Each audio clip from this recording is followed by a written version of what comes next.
Aquarius. We're going to start with the bottom of the deck and go through this 3-sectioned. And then all of a sudden I was like, well, this makes sense to the 3 tiers, the 3 layers of the Leo transit that we talked about, how interestingly enough. And you're moving through a time where you're not only bringing the confidence that you've had, but you're securing yourself into a place of understanding that through this process of whether it's wealth, whatever your version of abundance is, you can feel joy along the way while you're healing, while you're at a place where that feels safe, or you feel like you can actually expand upon in a way that brings you to a perfect idea of what your life can look like for now, right? Because that idea will change as you change and shift and grow.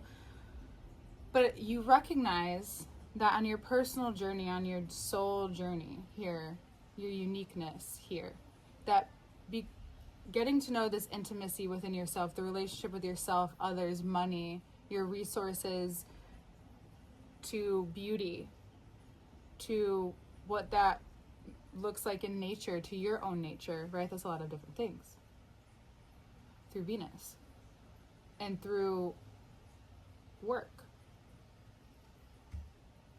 through understanding that and that work also connects to your personal work, your personal growth. This is being communicated and perhaps integrated in a deep way with Mars in Virgo. Mars in Leo, Mars was in Cancer, and now it's in Virgo. How interesting. We're actually going to keep this up here.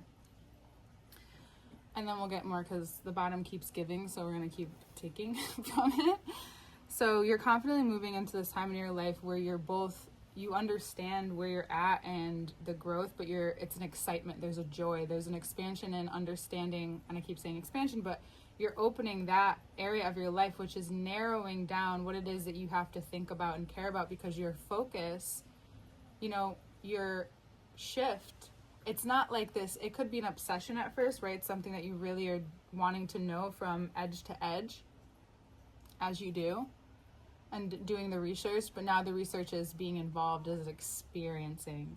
And that's where joy, which brings you out of your thinking brain, or feeling out of your thinking brain, being around people that allow you to feel safe enough to recognize that you're not all in survival as much, or whatever that is for you.